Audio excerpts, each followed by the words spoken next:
Alright, chat. 5 most disturbing Tinder meetup. In 2017, Alex downloaded Tinder for the first time in his life. Ooh, because big he'd never mistake. had much success with women, and he didn't Chat, big mistake to download Tinder. Might as well go to your local coffee shop and just sit there and you may actually get a date. I think. consider himself too attractive. He figured he might as well try his luck with dating apps. As is often the case for average-looking guys in online dating, Alex initially didn't get a lot of attention from the kind of girls he wanted to meet up with. But things took a turn when pretty soon he got a message from a pretty blonde girl named Katie. At first, Alex assumed she was either a bot or a catfisher, as she was by far the most attractive girl who had ever paid him any real attention on the app. Yeah, definitely a catfish. Katy Perry! Being that it was his first time on the app, he didn't know entirely how to act. I mean, on the one hand, if Katie was a real girl, he didn't want to screw things up with her by ghosting her. But on the other hand, he didn't want to entertain any bot or walk into any obvious trouble. Or catfished. After overthinking for several hours, Alex finally decided to just ignore the text, frustrated by his unexciting introduction to online dating. Ooh. But unlike most bots who usually don't message people more than once after being ignored, Katie reached out to him once again just 3 days later. In the back of his mind, he was still a little bit suspicious, but he was strongly considering the possibility that Katie was a real person. And after taking a more in-depth look at her profile, he decided to give her a chance and texted her back, thinking what's the worst that could happen. Against all expectations, Alex and Katie hit it off immediately, like to the point where they were messaging each other pretty much every day. Having that nagging feeling in the back of his mind that she actually wasn't real the entire time, he finally asked her to prove she was real by having a video call. And she had no problem doing that. Fast forward a couple of weeks and they were having phone calls. I'm pretty sure that you can fake nowadays with AI. Well, this was back in 2017. So maybe it was harder to fake a video call. But nowadays, I feel like that's... Honestly, meeting up might be the best proof to prove that that person is real. Otherwise, like phone call or video call, you can easily fake it. Conversations and video calls all the time. It was pretty much clear that Katie was a real person. After talking with Alex on Tinder for about a month, Katie suggested that Alex should go and visit her. Oh? Even though he trusted her by this point, he was still hesitant to meet up with a girl he met up online, especially considering the fact that they were 8 hours apart. 8 hours apart? But Katie continued to insist, and after weighing all his options, Alex finally accepted, figuring he could take off a day or two. You guys want the best, dude? Because I can almost guarantee no woman is that excited to meet a strangers online after 2 days. To go see if they actually had any in-person chemistry. When the day came, he was nervous, but the last thing he wanted to do was cancel on her. So he started to drive to Katie's place. Okay. However, not long into it, 8 hours? he started to notice something was a little off. Wait, he's driving 8 hours to see her? Damn! That's dedication, bruh! 8 hours? Do you know how much gas is that? She messaged him almost compulsively to ask him where it was and how long until he was gonna be there. Even though she must have known Alex was driving, whenever he took more than half an hour to respond, she would spam him with texts, insisting he check his phone more often. That's weird. It threw him off a bit, of course, but Alex was nervous, and so he chalked it up to her being nervous as well. Yeah, sure. He kept driving, and as he got closer to the location Katie had given him, he realized it was going to be harder than he thought to find the house. The directions were pretty confusing, and he had to drive through a series of gravel roads surrounded by thick trees to get to the location. No, I'm going home. Sorry, Katie, bro. I'm going back home. This is a trap. Nah, I'm going back home. Sorry, man. That's gonna be a no. Every road kind of just looked the same. After driving around in probably multiple circles for what felt like hours, he finally made it to Katie's at about 2 p.m. Okay. He was immediately surprised by how old the house looked. Okay. There was a boarded up window on the second floor, and the building looked like it had seen better days for sure. Katie sounds broke. That's not Katie! Oh, this is like a drug house! Still, he caught a glimpse of the red buggy that Katie loved to talk about over text, and feeling slightly comforted, he parked right in front of the garage. He texted her that he was there, and Katie replied with a single smiley face. It was a bit weird. A smiley face? Like, you are in my house. You are f***ed. No, winky face, maybe. Winky face. Like eggplant emoji or peach emoji, fine. But not a single smiley face. That's a red flag. Weird, but he figured that was the go-ahead to get out of the car and finally knock on the door. No, so that's a go-ahead and turn back home. That's when he noticed an older guy staring down at him from one of the second-floor windows. No shit. The drive there had already been pretty strange, but this was by far the creepiest thing that had happened to him ever since he left his house. Nah. Still, he did remember one time over the phone how Katie had talked about her dad and how he would sometimes visit her, and he assumed the man on the second floor must have been him. Oh my God, that's not her dad! Nervous, he finally knocked on the front door, where Katie appeared a few seconds later, inviting him in with a warm smile. Wait. Even though he FaceTimed her multiple times, so he pretty much already knew she was real, after all the things that had happened, he was pretty relieved to actually see her in person. Wait, so that's an actual Katie? Oh! Oh! It's an actual Katie. I mean, obviously she's part of a plan. You know, she's gonna lure him in and she's gonna kill him with the dude upstairs.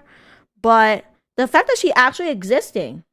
Okay. She gave him a hug and he breathed a bit of a sigh of relief. Okay. They talked for a little while, and that's when Alex asked her why she hadn't told him about her dad being there that day.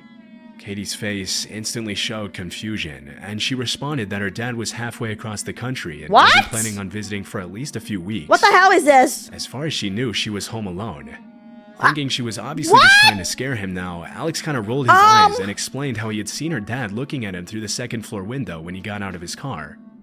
That's when Katie's face turned an obvious pale color, and she whispered to Alex that they had to leave the house immediately. What? Surprised by the seriousness of her reaction, his heart kind of fell to the bottom of his chest. Why'd it get so spooky? They might be in serious danger. They went out the front door and got a good view of the house a good distance away, and that's when Alex begged for an explanation. According to Katie, she wasn't expecting any other visitors, and she didn't know who the old man was or how he had even gotten in. Alex called the police as Katie was sort of standing behind him, and that's when he heard her kind of gasp and point up at the second floor window. There again was the old man looking down at them. He looked sort of old and frail, as if he hadn't eaten in several days. As soon as he noticed that he had been noticed, he sort of backed away, slowly disappearing into the darkness of the rest of the house. Yo, that plot twist! Katie and Alex. Pretty terrified from the sight, the two of them got into Alex's car, where they locked the doors and waited for police to arrive. They didn't want to fully leave the premises because they wanted to be there when the police arrived, but I thought it was supposed to be a catfish story, not a fucking horror story with a 65-year-old man in your house kind of thing. This kind of sounds like Resident Evil, low-key. Oh my god, she is real after all. There's hope after all, chat. But her house may be haunted, so maybe don't hook up in their house, I suppose. They also wanted some sort of safety to protect them if any sort of danger came their way from this man. 2 police officers arrived about 30 minutes later. They happily searched the entire house from top to bottom. There's no one. However, they didn't find anything, except the back door hanging wide open. But the man himself was nowhere to be seen inside the house. The cops couldn't really do anything at that point, so they kind of just told the two to go back inside and make sure all the doors and windows are locked, and to call them back if anything else happened. I think it's better if they just go to a hotel or something, because he's gonna come back. They left, and Katie, pretty understandably, was too scared to spend the night alone, and so Alex agreed to stay with her downstairs on the couch to avoid going to the second floor. Oh god. Katie explained how her dad owned a shotgun, and so the two of them grabbed it and put it by their side as they sat there. Okay. They sort of tried to fall asleep, and a couple hours later, Katie actually managed to do so. But Alex sort of felt an obligation to protect her, and so he remained awake watching TV with the shotgun now on his lap. Ever since the cops had left, the night was going pretty peacefully, and Alex, kind of forgetting about what had all happened, he even thought he might still have a chance with Katie the next day. He's like, oh my god, there might be a dangerous man outside the house, but you know what? Let's hook up, you know, because like life is short, you know, I got a shotgun right here. No! What if he comes back midway? Then what can you do? You know what I'm saying? So I feel like I said, just go to the hotel. Stay away from the house. At around 2 a.m., Alex started to hear the sound of a doorknob being turned in the upstairs kitchen. Horrified, he tightened his grip on the shotgun, determined to scare away whoever was trying to get into the house. Bro. He slowly walked up the stairs to the kitchen, where he turned on a light so his presence would be known. He pointed the shotgun at the door that was making the noise, and to his horror, on the other side of the glass door, he saw the same frail-looking old man from earlier that afternoon. Hey, he's frail though, we can take him down. For a guy who was blatantly breaking and entering, the man looked shocked to see Alex, but after a couple of seconds, he turned around and ran off into the woods once again. He immediately went downstairs to wake up Katie and told her what had happened, and called the cops for the second time that day. Again, they took about 30 minutes to arrive, and this time, instead of searching... Where is Katie living that take 30 minutes for the cop to arrive? ...just the house, they also searched the surrounding woods. However, I have my lights on, ain't no way. All they could do this time was suggest to Katie and Alex to go sleep somewhere else for the night. That's what I said! This house was not safe. Listen to me, I'm the expert. Realistically, Alex realized that they probably should have done this after the first time of seeing him. Yes! But he was kind of just going along with Katie. Absolutely! Obviously, he realized this wasn't the best first date, but he was just happy that the two of them were said. okay. The cops left, and so Alex and Katie sort of said their goodbyes, and Katie went to go spend the night at her friend's house. Okay, that's good, that's good. Alex hung around for a little while longer to call his brother and tell him about what had happened. A few minutes later, sitting in his car on the phone with his brother and about to pull away, he saw someone move out of the corner of his eye. He noticed it was the same old man standing in front of the house. Oh my god, again? He put the pedal to the floor and told his brother what was happening, sort of as it was happening. After he got off the phone with his brother, he debated calling Katie and telling her what had happened. He didn't really want to, knowing that it might scare her. Yeah, run him over. He decided he probably should. Check him out. Although he did end up going on a couple of dates with Katie after that. Oh, okay. He said he never fully got over the incident, and they eventually broke things off. No. According to Alex, Katie never went back to that house alone. No, I was hoping for a happy ending for Katie and him. It's like trauma bond, you know? Next one. In 2015, Ryan Nolan was 20 years old and was enjoying all that Tinder had to offer. Okay. Ooh. Aside from the occasional bad date where he got stood up or just didn't connect with the girl he met up with, he was pretty happy with the way things were going for him on the app overall. One weekend in the winter, he made plans to visit some friends at Indiana University in Bloomington. Okay. You know, just to hang out, go out, and have fun. The first night he was there, everything went according to plan, and Ryan had a blast partying with his buddies. At some point during the weekend, he figured he might as well get on Tinder to try and meet up with a cute girl in Bloomington and see where things went. Like usual for Ryan, a winter it didn't take long date for him to get a match. And after talking to this girl named Jane for a little less than a day, they started making plans to meet up that same evening. Jane was pretty attractive and fun to talk to, so he thought, why not? Why not? After letting his friends know he was going to meet up with his Tinder date, he left the apartment and made the 5-minute drive to her place. As soon as he got to the building, he texted Jane in the app and asked her which door he was supposed to go in. He waited for her to respond as he sat in his car, but soon realized that was kind of stupid, and so he got out of his car and started walking around the complex to hopefully give her an idea of where he was, and maybe he'd see her outside her door. After a while, as he was walking, Jane finally responded, and Ryan finally could walk to the right door. He stepped in front of it and texted her back to meet him at the door and let him in, assuming the door would be locked. Keep in mind, it was about 10 p.m. in the dead of winter. That is really late, He looked back and forth from his phone screen to see if she responded, back to the door to see if she was answering it. That's when he noticed movement from the corner of his eye coming from one of the windows. He took a better look and saw what looked like 4 different people looking at him through the blinds. 4 different people? He thought it was pretty creepy. Oh no, he's about to walk into an orgy. But he also didn't know that window was to Jane's specific apartment. It could have been one of her neighbors or something. True. And he also wasn't in the best part of town, so he kind of just brushed it off. That's shady, bro. He again texted Jane to ask her where she was. Less than a minute later, his phone dinged, and it was her replying that the front door to the complex was already open. He was kind of surprised that she would leave the door unlocked so late at night. Do not walk in! That's a trap! He walked in and shut the door behind him. There was only one dim light, so he couldn't really see anything, and was fidgeting around the wall looking for a light switch. There is no one would have their doors unlocked at 10 p.m. So, I don't know. This is like a horror movie. Yeah, exactly. Almost immediately, he heard a voice behind an apartment door whisper, "He's right outside the door." Oh my god! That's when he realized the window he saw outside was to Jane's apartment. It was just to a different room. He got a strong gut reaction telling him he was in danger, and he quickly sprinted out of the complex. Get out! Now running, he went to his car and hightailed it out of there as fast as he could. Oh, okay, he made it. The whole way back, my God, he couldn't stop thinking about what would have happened to him had he continued further, thinking some sort of Jane was actually in there. There was no Jane! He started to realize that Jane probably didn't exist at all, and that thought alone sent shivers down his spine. When he got back to his friend's place, he explained everything to them about what had happened, seriously, and kind of assumed he was just overreacting about the whole thing. 4 men, later that evening, they went and got a few beers, and right before he went to bed, he got an ominous text from Jane saying, Jane again? "Where did you go? I've been waiting for you all night." Immediately, he blocked the number and went to sleep. No! He never found out who exactly was waiting for him in that apartment, but if one thing's for sure, he knew it wasn't a girl named Jane. No, it's not. But James. In 2021, Abe was dumped by his long-term girlfriend. The experience left him pretty bruised up, but after a while, he decided to get back out there and start dating again. Well, good for him. Abe was good more on on the shy him. side, and so he wasn't the best at asking girls out.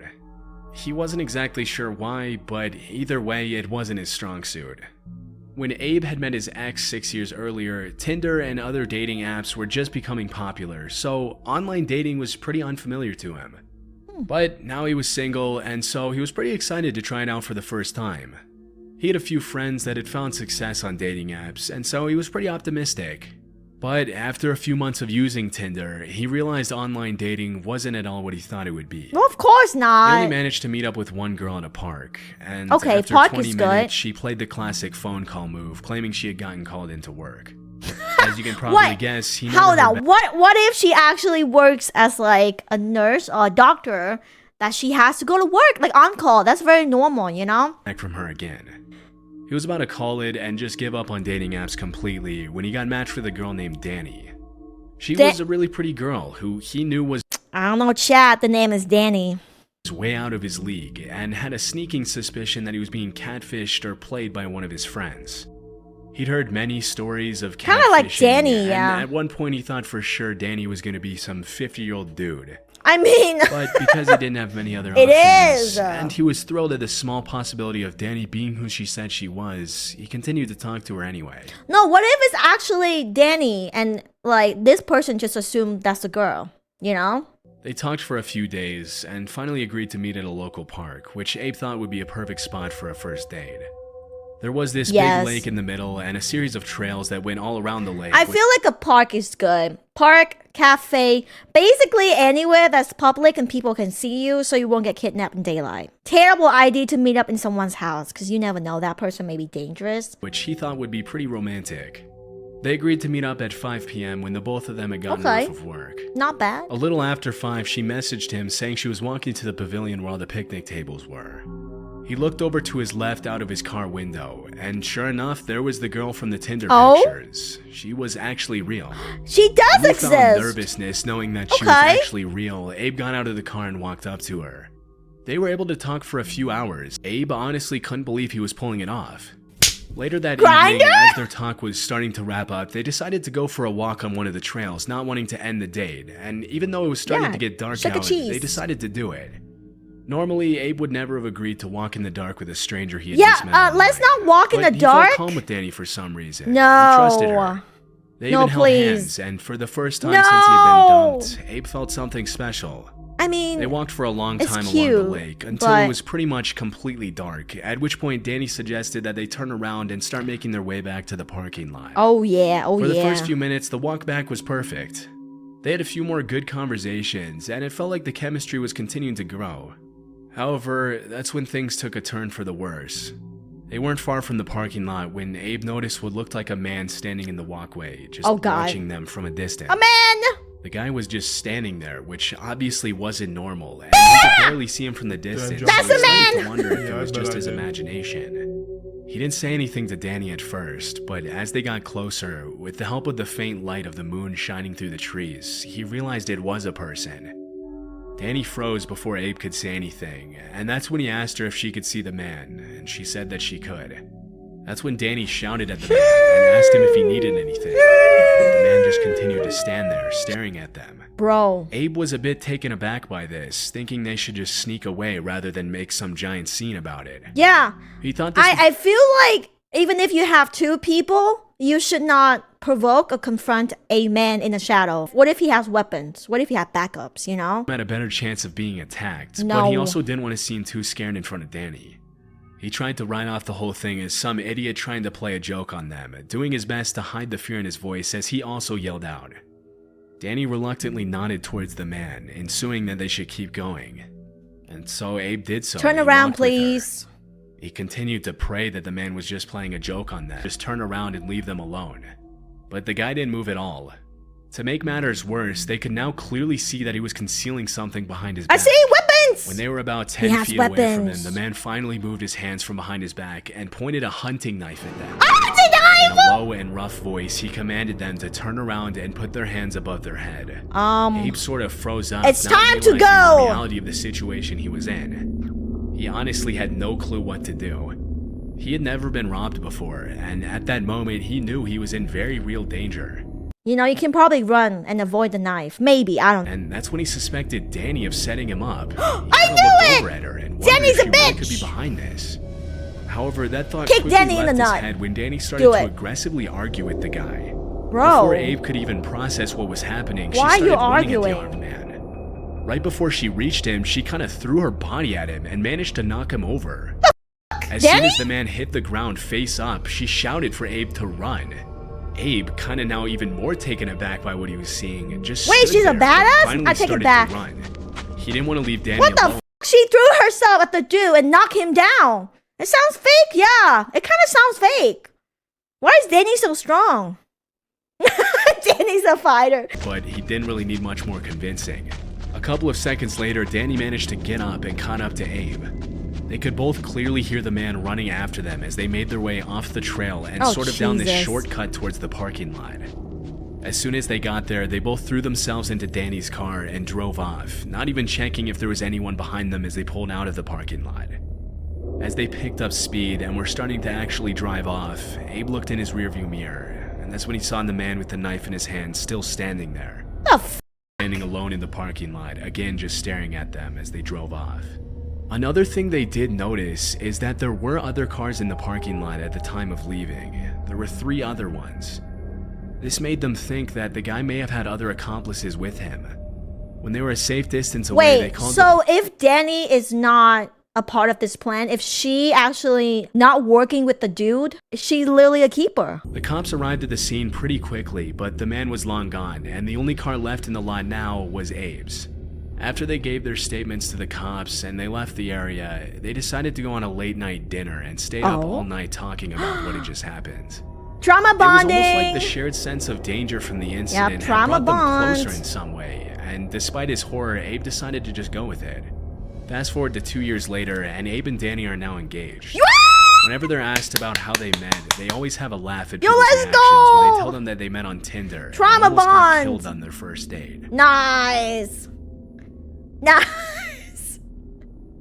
Yo, let's go. A happy ending. When he was 21, Taylor had just gotten dumped by his girlfriend, and had also Alright, recently become a Taylor. police officer. As a 21-year-old new cop, this sort of I'm invincible and I can take on anyone mentality. Oh no. So when he downloaded Tinder and matched with a good-looking girl named Brianna, who was way out of his league, he assumed things would go great for him. After getting to know her a while on Tinder, they finally set up a date to meet. Okay. Brianna had mentioned our house had this great open field to sort of just look at the stars, hang out, and talk, and she offered for it to be their first date location. Taylor thought it was as good a spot as any and agreed. When the night came for them to meet, he was pretty excited to pick her up. If someone's asking you guys out to meet up in a large field at nighttime, it's giving serial killer? Yeah, sure, look at the stars. Like, imagine midway you're looking at the stars and your day start pulling out a hunting knife. She seemed pretty excited as well as she got into his car. No. As she guided him to the field, Taylor knew it was going to be a great night. They had lucked out with the weather and there were a ton of stars out. Sure. And it was this huge, peaceful, open space with some nice woods. There were deer and there were even other wildlife visible. Man, I watch enough true crime to know. It's giving serial killer vibes for real. It sounds really sus. It doesn't sound romantic at all. It sounds like, God, what's gonna happen? In the distance. It was the textbook perfect spot for a first date. It's a textbook of how to kill a person and then bury them in that large field with no camera around. However, as soon as Taylor parked the car, he noticed some really dim headlights in the distance. Oh. It looked like a van, but he wasn't entirely sure. A van! When the vehicle got closer, he confirmed that it was a van, and he was a bit confused thinking they were the only ones on the property.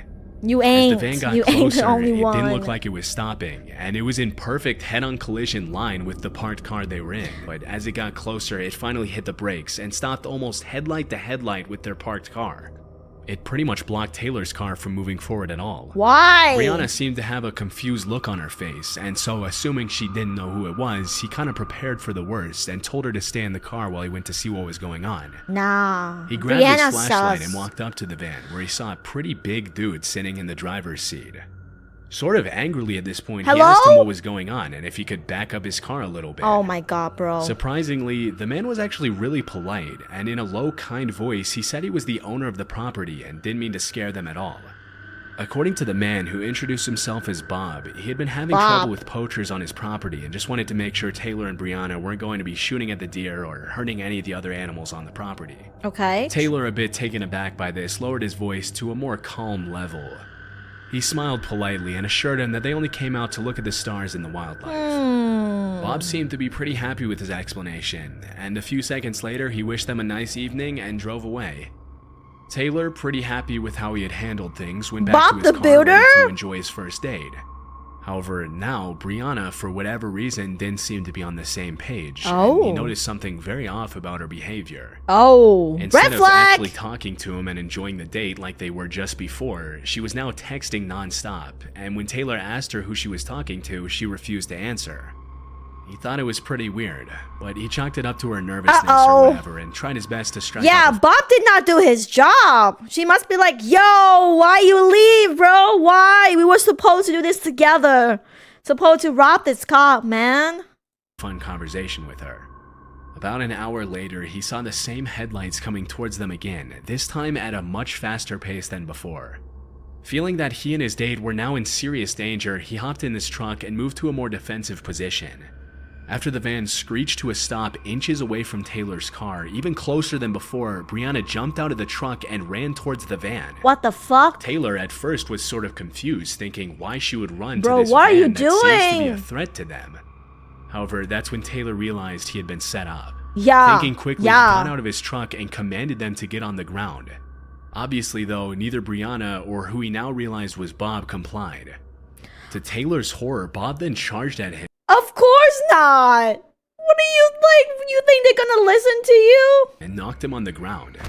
Using all of his strength, Taylor managed to get up on his back and get up before Bob could grab him again. Oh shit. Everything was happening too quickly for him to process, but he knew he had to do something quickly Bob or versus something Taylor. really messed up would happen to him.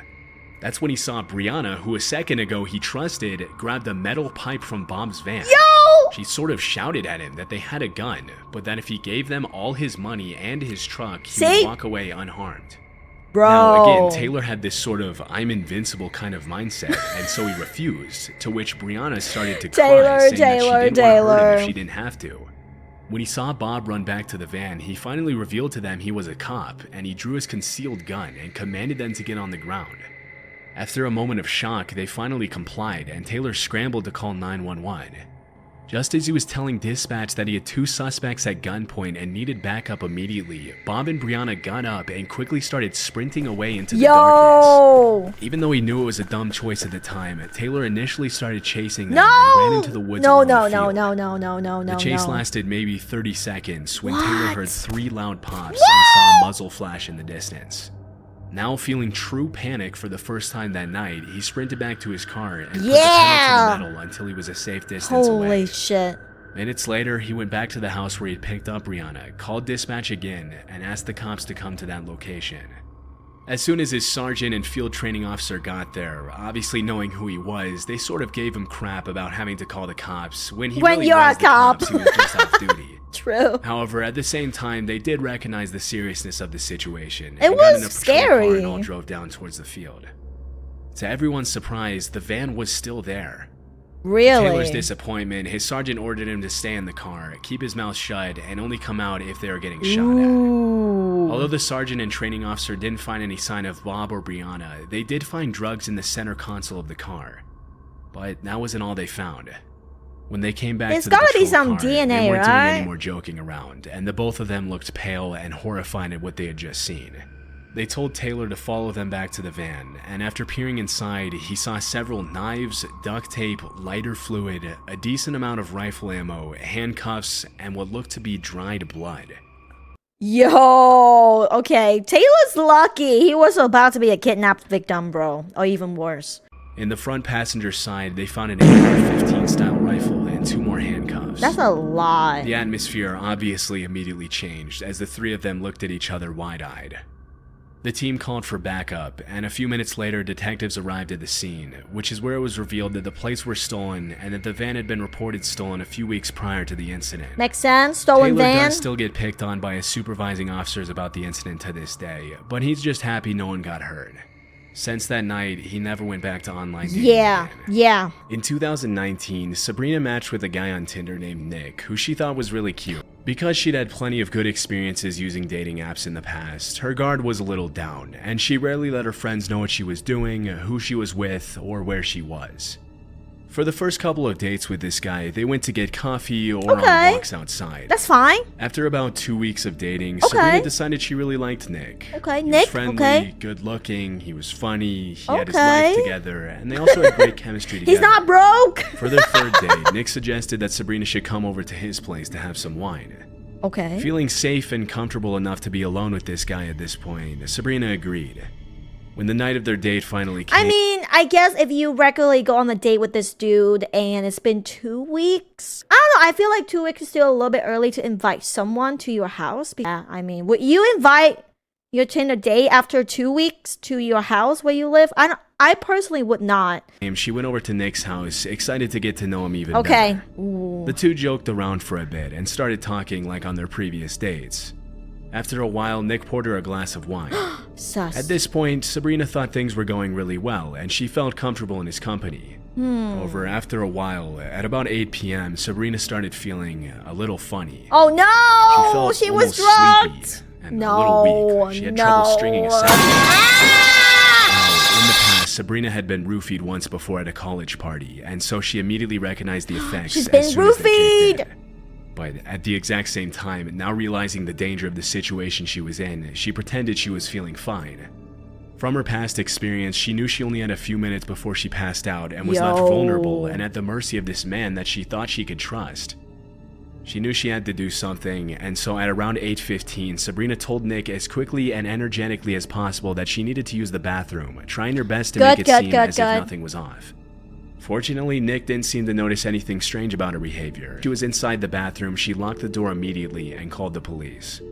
As Sabrina sat there, her surroundings starting to blur, she told them that she had been drugged and that they needed to come get her out before something terrible happened. Less than a minute after giving the cops Nick's address and hanging up the phone, she was completely out. Oh my God. Because she was still under the effects of the drug, she felt herself slide in and out of consciousness during this time. All she remembers is the police putting a bag over her head as they carried her out of the bathroom and into the patrol car. Okay, the police came. Following this entire incident, Sabrina was understandably traumatized. Of course, at that point, she wasn't even aware of how badly things could have ended for her had she not reacted as quickly as she did. A few days later, she received a call from the police asking her to come down to the station to give her statement. Once there, she mentioned... why a bag over her head? It wasn't the cop, chat. I don't think cops do that. I think the other dude was trying to do it. I don't know when, though. Quickly explained that it was actually to protect her. Oh. When they walked into the apartment, they saw that Nick had set up something extremely disturbing for her in the living room, and that seeing it would have been too traumatizing for Sabrina. Okay. She immediately felt a shiver go down her spine. Because Nick was thrown in jail following the incident, she never found out what exactly he had prepared for her. Why is it so bad that the cops have to cover her head on the way out? Like, what did he set up? Like some kind of medieval torture device? However, she kind of sees this as a good thing. After this whole nightmare, Sabrina deleted Tinder and vowed never to go back to online dating again. Good. Man, online dating can be a scam, okay?